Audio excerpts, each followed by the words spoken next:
They sit quietly, staring with glassy eyes. Some are chipped and cracked, others pristine and smiling.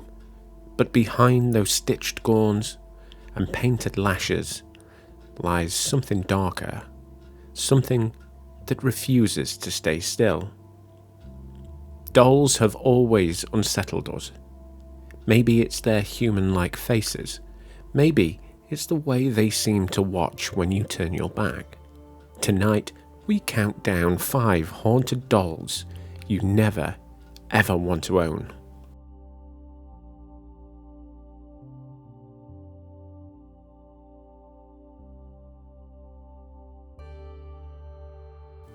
Our first doll has become a legend in Key West, Florida. His name, Robert. At first glance, he looks harmless. A sailor suit, button eyes, a toy dog on his lap. But Robert's story is anything but innocent.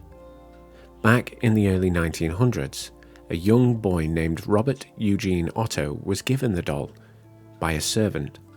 Almost immediately, strange things began to happen. Neighbours swore they saw Robert moving from window to window when no one was home. The boy's parents reported hearing giggles, footsteps, and even Robert's voice answering back when their son wasn't speaking. As the boy grew older, Robert never left his side, and wherever Robert went, misfortune seemed to follow. Today, Robert sits behind glass in East Martello Museum. But be aware, visitors say if you take a photo without asking Robert's permission first, terrible luck follows. Car crashes, broken bones, sudden illness, all blamed on this sailor-suited doll. The museum even receives letters of apology from terrified guests, begging Robert to lift his curse. Our next doll resides in Japan at the Manji temple known as Okiku. She's said to house the spirit of a little girl who died in 1918. When her family placed her favourite doll on an altar to honour her, they noticed something chilling. The doll's hair began to grow. Not just a trick of light, actual, measurable hair. Scientists have examined it, and the results confirmed it was human hair, though no one could explain how or why it continued to grow on a supposedly lifeless doll. Monks at the temple trim Okiku's hair regularly, as if they're grooming a living child. Visitors describe the unsettling feeling of being watched, of the doll's expression subtly shifting when no one is looking. Is Okiku merely a memorial, or is the young girl still in there, waiting, watching? Now we travel to Australia, where a man named Kerry Walton made an eerie discovery in the 1970s. Exploring an abandoned house, he found a strange life-size doll tucked away under the floorboards. It had glass eyes, a carved wooden face, and an aura of menace that sent shivers down his spine. He brought it home, and immediately the nightmares began. Family members reported hearing footsteps, strange knocking sounds, and even felt the doll shifting in their arms as if trying to break free.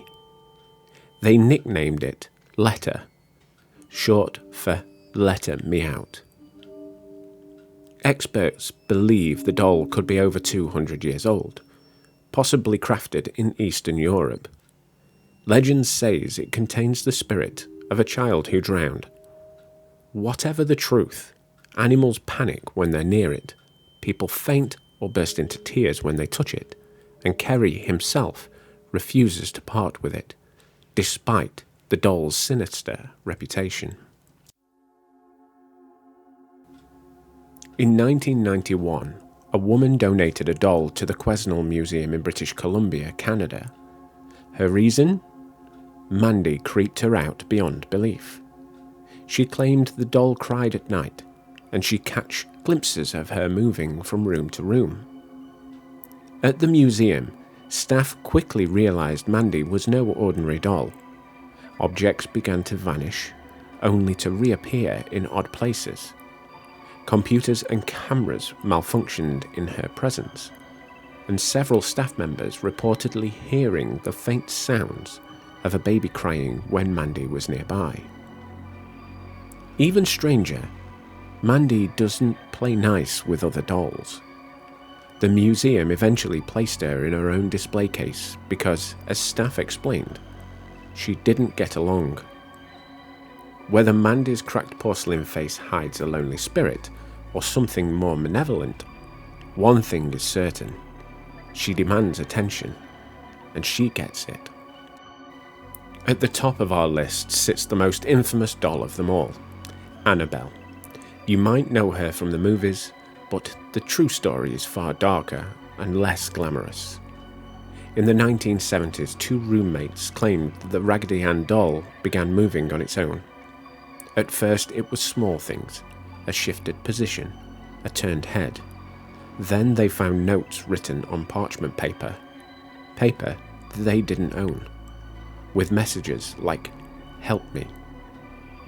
Things escalated when the doll allegedly attacked one of their friends, leaving claw marks on his chest.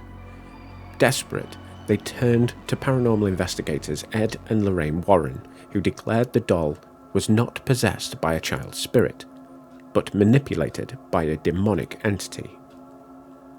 Annabelle now sits locked in a glass case at the Warrens' Occult Museum, sealed with holy water and a warning, positively, do not open. Visitors say just standing near the case fills them with dread, as if the doll's painted smile hides something that wants to get out. Dolls are meant to comfort, to be cherished toys and keepsakes, but these 5 remind us that sometimes innocence hides horror. If you ever find yourself staring into the eyes of an old doll, ask yourself, is it really just a toy, or is there something else looking back at you? And remember, the next time you feel like you're being watched, you might want to check what's behind you.